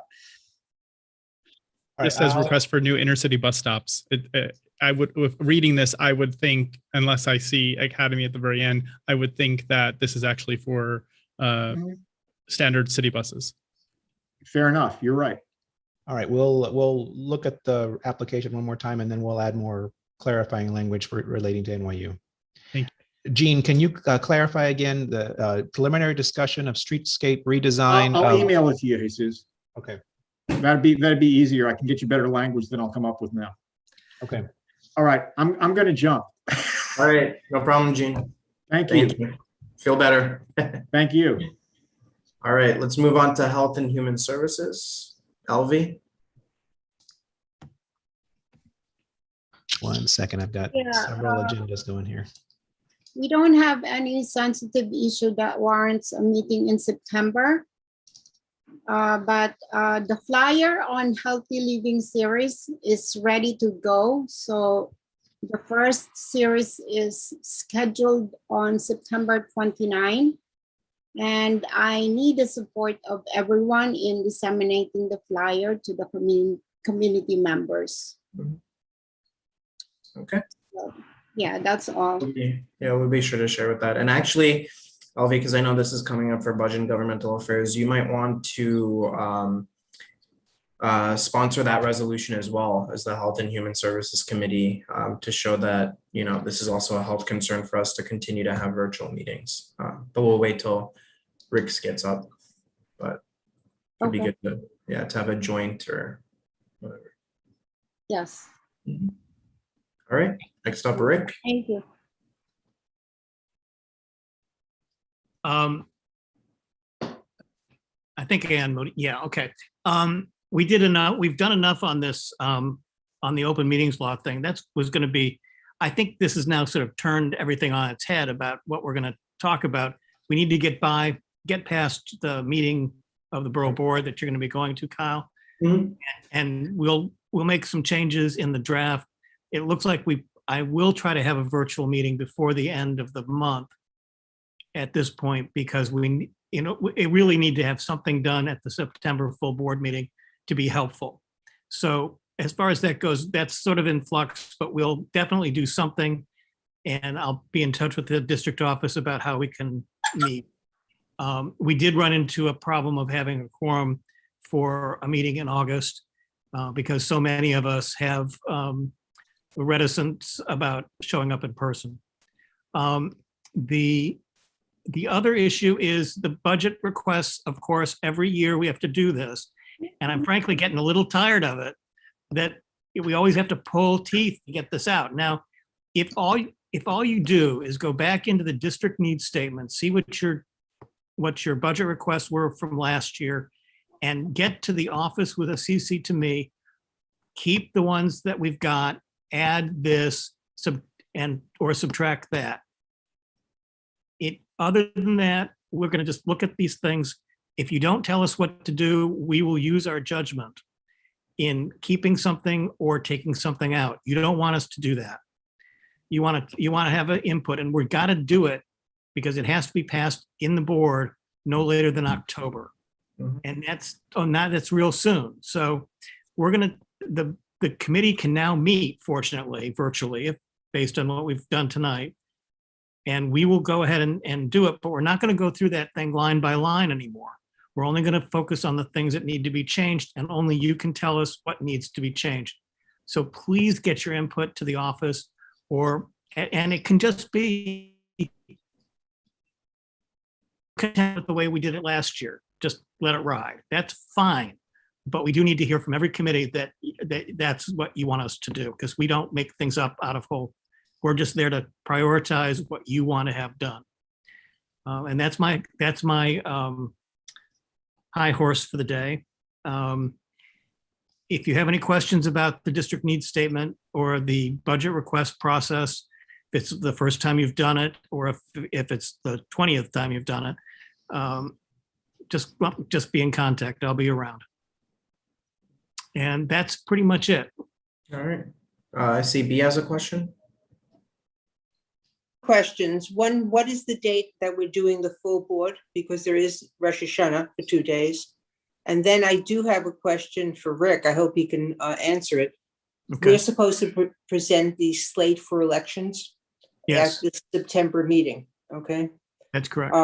If we're presenting at the September meeting, doing it by Zoom, we're assuming that it is a quorum meeting and we're moving ahead with presenting the slate, Rick, I knew your mouth was going to show me your reaction, okay? Yeah.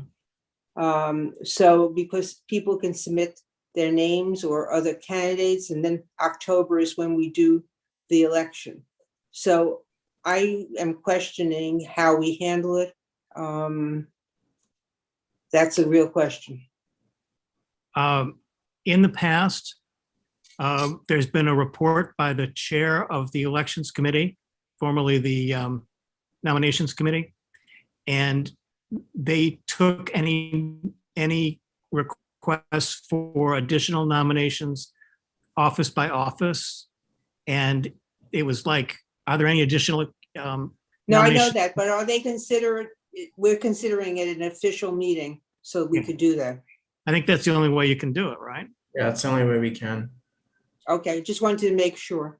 And so I see this, it ends at sundown. So for some people, it may be a problem, but just to let you know, you're doing it before sundown on the 8th. All right. Do we want to, I was thinking about this because especially with budget meeting on the 13th, do we just want to push to the 15th? So that we can then have a full board vote on the resolution that budget is putting on? We could. I actually did mention this, I think 2 months ago at exec. As far as we know that, the first 2 evenings of Rosh Hashanah are I understand, most observed. Sundown is 7:16 p.m. that evening. And so the third one, we thought, okay, maybe that's fine. If it's not, then we can see about rescheduling. But as Sandro mentioned, sundown is 7:16 that evening, so maybe pushing full board back to 7:30. Well, people have to leave their families or what they're doing and come to it. Yeah, I feel like that's just unnecessarily complicated. Like if people are celebrating together. Matt, do you have something to say about this?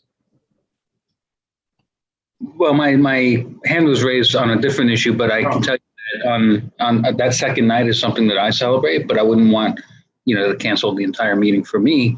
I would just need to be excused from it. And it's for that reason that, even though the sun sets at 7:15, I will be with my family, eating dinner and doing what we do after, the holidays and all of that.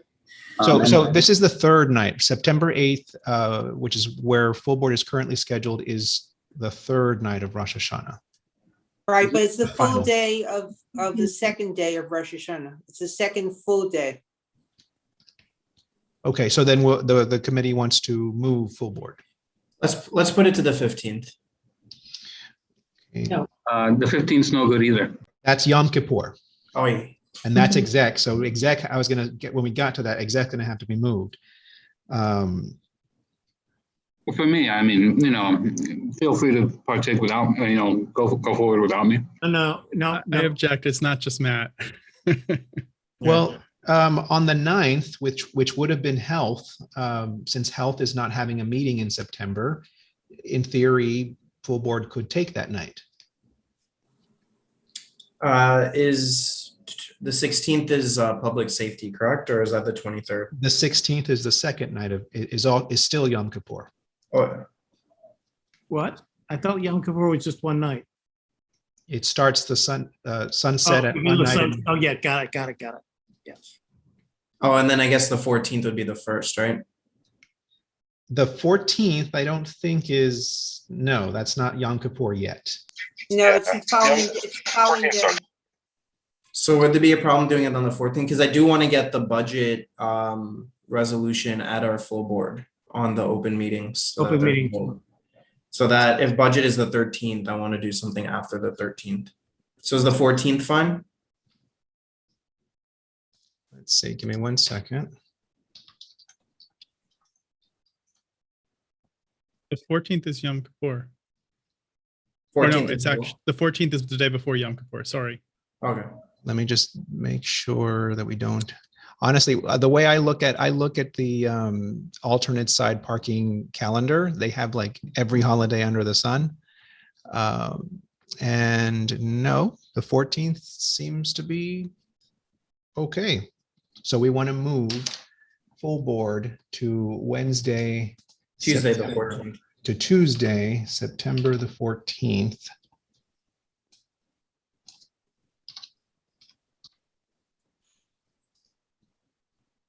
Okay. I'm getting school flashbacks when we would have all of September off pretty much.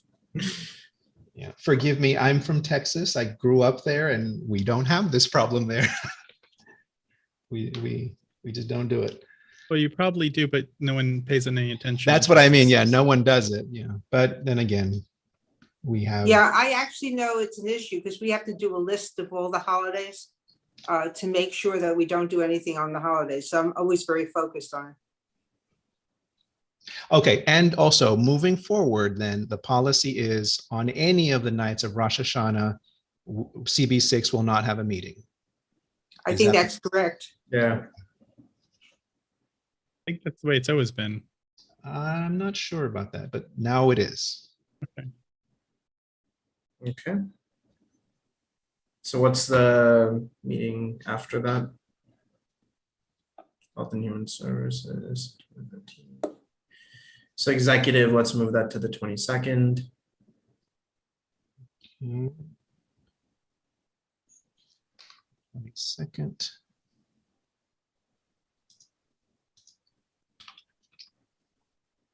I'll correct the ordinal later.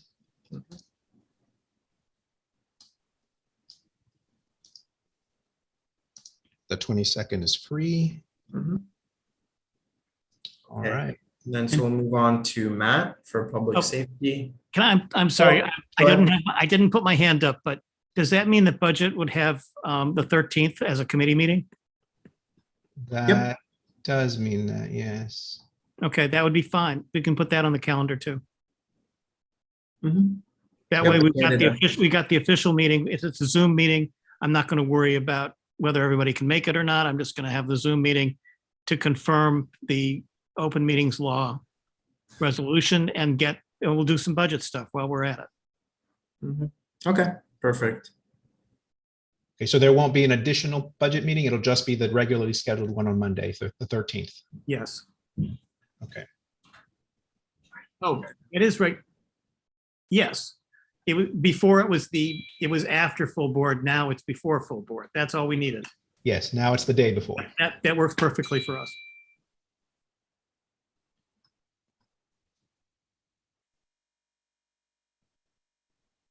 Matt, do you still have your hand up?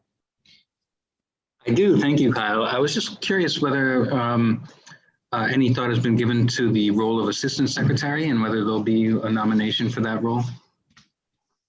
Well, that's the nomination from the floor. Yeah, so we'll have to nominate someone from the floor at that time. So what we can do is we can encourage people to put their name forth at the September virtual meeting. Yeah. Mark? Sorry, unmuting myself slowly. I'm unstable, so I had to go off the video. Unstable technologically, not mentally. I think one thing we need to do too is looking at the slate, it's all guys. We probably should encourage a woman to, or nominate a woman for the open seat. It just sort of seems awkward that it's a bunch of guys. I think we had this maybe years ago at one point. It was all men and just. Yeah, I integrated, Mark. Oh, you did? Oh, okay, that was you. Yay. But, Which you I know, wrote. Yeah. No, darn you it, really you want do to do it have to again? have you do have to have a woman. You can't do a whole board of men as your executive. Yeah, it's not right. And I think, I don't know how to do it. Do we find, do we target people and say, we'd like you to run? I just don't know how to do it, but maybe we can talk about who we think is appropriate and who we'd like to ask, unless there's anybody on this call that would like to run. I'll leave it at that. Absolutely, yeah. And if anyone is interested in running, you can definitely reach out to B about the process and how that would be nominated from the floor. You would have to have, can someone nominate themselves from the floor? That is okay? Yes. Okay, Yes. so then, yeah, you can either nominate yourself from the floor. If that feels too awkward, you can find someone else to do that for you so that you can accept on the floor. Kevin? Yes, brief comment. I did try to recruit one woman. I definitely agree there should be another gender on the slate. And I'm not talking out of school. Jeannie D'Onofrio said she would love to. She's on the committee. She's on the election committee. She can't be nominated, but she said possibly next year. She thinks that's wonderful, and she was very pleased to hear that we're thinking about her. But unfortunately, if you're trying to look for candidates, she will not be one of them. That's all. All right, thank you. Rick? It could be argued that after the election, the committee is dissolved and Jeannie could be, and if the position wasn't filled, Jeannie could be elected after that. But more importantly, I think there was a young lady in the picture here with Matt, who probably would, if we wait a couple years, maybe she would. But I would also point out that the only people who are barred from being a committee chair and a committee chair and a officer you can't be both a committee chair and an officer, but nothing says you can't be a vice chair. So I think that might be Actually, the bylaws do say that. Do they say it can't be a vice chair? Because it was changed. It was changed a couple years ago. Yeah, it was changed after I had any hand there. Because the vice chair has to be able to become a chair. Yeah. I think so. That's unfortunate because there's a good smattering of people who are getting ready to be committee chairs who could easily be an officer as well. Yeah. Anyway, sorry. No problem. Mark? Yeah, I was just going to say, is there a way for Jeannie to resign and, drop off the elections committee?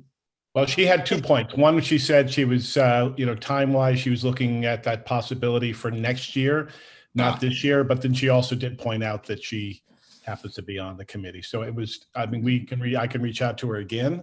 I don't think it works. The note came out from all three of us.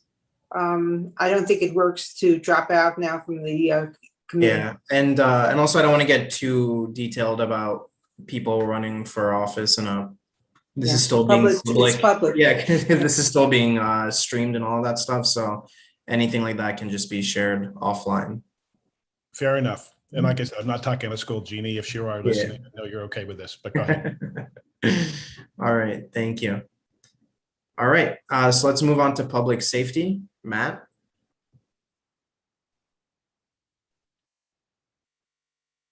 Sorry, Matt Roberts.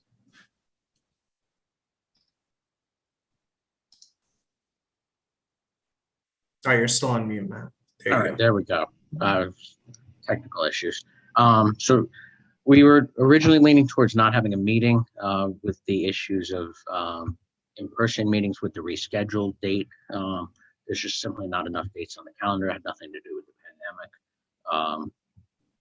If we are going forward with Zoom meetings, we can potentially look at the following week if there are any dates, but if there's no pressing items, we might as well just forego the meeting because we already surveyed the committee about being available on a couple of different dates and could not get a consensus. And furthermore, the following week is also the UN General Assembly. So my availability and law enforcement availability, if we were to have any public safety conversations, would probably not work out. So the next meeting, unless anything urgent pops up, will be October. Okay. Thank you. All right, Rich, you're up. Homelessness. I'm here. We're not going to meet. We have nothing pressing, and certainly nothing where we have a consultative obligation. I do want to do an update to the committee in the next week or so about a few things. We have a project going up at 509 3rd that people may not know about. An update on the status of TOPA, but nothing that we need to take time now to talk about. Okay. Thank you very much, Rich. All right, Adam again, land use. Adam, nothing. Yeah, nothing to report at this time. I guess I guess Adam dropped off. He was serious about nothing to report. But I think that's the last committee, right, for September? Well, I guess I wanted to hear from Adam. I guess this will be dependent about how the how Monday's meeting goes, about whether this stuff will still be for September, whether they'll cancel September, or what's going to happen. Okay, there we go. Sorry, I accidentally hung up. We thought you were just done with. Yeah.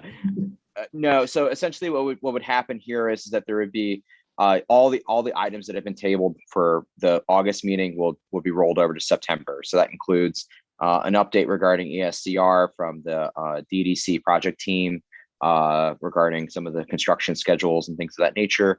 And Lou had an issue about the electric vehicle charging, which we would want to discuss as well. Okay. Very much. Thank you. And then John said his stuff at the beginning. And then Claire for September business affairs. Yes, so I haven't reached out to that group yet, but I can, and we'll see if they would be able to join. Also, Anne brought up the subject of ghost restaurants recently. And that's restaurants that serve food but don't have like seating areas, or they're kind of pop-up kitchens. And I think there's a lot of opinions on them, and it would be good to just discuss them as a committee at our September meeting. Initially, we thought that we might talk about it over the summer, but we decided to push it back to the fall to have a more robust discussion and have more, brains for that. But Sandro, I see your hand up. Yeah, I just had a quick comment about the ghost restaurants. And I understand that they have been a boon to a lot of restaurants and a lot of kitchens that have been able to share their space that would be otherwise underutilized, obviously to their benefit. But I am a little concerned and just curious about how the ghost kitchens kind of fall into the New York City Department of Health inspection and grading concept. And that's something I think that has not really been heavily addressed. It's been kind of talked tangentially pre-pandemic, but has not been addressed at all. So I'd be very interested to hear if there's any sort of discussion along those lines. Yeah, I don't really know much about them at all. So I'll do a little bit more research myself. And if you have anything that I could tell you a bunch of them. I mean, there's one restaurant that closed at least 8 years ago, a block from me, that's still available on Seamless with the same address. So it's a little disingenuous, some of them. And they're delivering. Oh yeah. Oh wow. You can order from some place that with the exact same name and the same address that literally closed about 8 years ago. Wow. And then there's a bunch in our district though. Right. So it's quite fascinating to see how that's kind of become a business model for so many. Mark, you have your hand up? Just say, Claire, if you want, Sandra Nostrom, an next door neighbor, used to run health inspections and gradings and can tell you all about ghost kitchens. Oh, if you- wow. I can put you in touch with her. She's not there anymore, so she's not there. But No, but it'd be good to have like an official thing at the community board, not just a backyard discussion. Yeah, exactly. Yeah. Yeah, It's that would very be great, interesting. Mark. Yeah, If you- just shoot me an email and I'll put you in touch. Wonderful. Thank you so much. So we'll move the ghost restaurants discussion that would have happened at August's meeting to September's meeting. And you said you will reach out to the nail salon group. And I guess as far as ghost restaurants and speakers and resources and stuff, you'll put that together? Yes. Okay. And Sandra, I think I was just wanting to make a really cheeky suggestion that we move it to October so that it falls in line with Halloween. Never mind. Oh, it's late. I'm going mute on that. And the August 26th bulk meeting is still canceled, right? Yes. Okay. One more thing. Is there any word on the 330-day notice waiver requests that were sent to you? Oh, I haven't responded, but those should be granted, all of them. Okay. I'll let Alex know.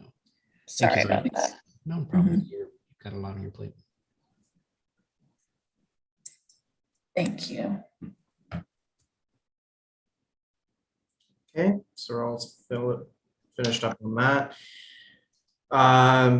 So just before we end, just want to remind everyone, especially if you're figuring out meeting topics, and again, I'll connect with each of you about this, that there is a mayoral transition this year. So if you're interested in thinking about ideas proactively, whether there were reforms or initiatives or things that a new administration should be doing, definitely keep that in mind as you think about agenda items and topics for the rest of this calendar year. Rick?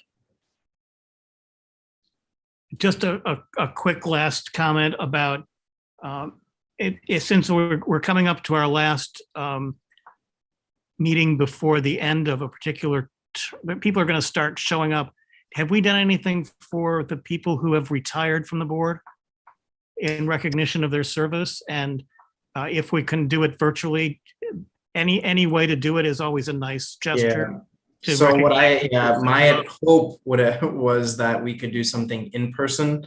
Yeah. The regular pomp and circumstance. So I will talk with Jesus about how that can look virtually. I really would have loved to have done it in person. So we'll see how we can do that going forward. But yes, I did not forget about that. Good. Yeah. Just wanted to get it back in the order. Yeah. Mm-hmm. Kevin? Public members as well, correct? On the retirement initiative. Sorry, can you repeat that? You just went out for me. Public members as well on the retirement initiative that was just. I guess, yeah, we could do that too. I'll have to see about that. But yeah, if it was you're talking about the person from Environment and Parks, Dean? Correct. Yeah. You mean Gary Papish? I mean, Gary. Sorry, Gary. Okay. You say Okay. Dean, Gary. Yeah, so I would, yeah, because I mean, Gary was a full board chair, I believe, as well. Oh, for a long time. Yeah. So yeah, definitely. Mm-hmm. Yeah, I don't consider him a public member. I consider him a previous chair. That's why they wanted to be forgotten. Okay. Yeah, of course. Yeah. Awesome. All right. So if there's any other older new business, please raise your hand. Seeing no further business, the meeting is adjourned at 8:40 p.m. Thank you, everybody, for sticking through this very important discussion, and I appreciate all of your attention and commitment to this work. Thank you so much. Take care. Thank you.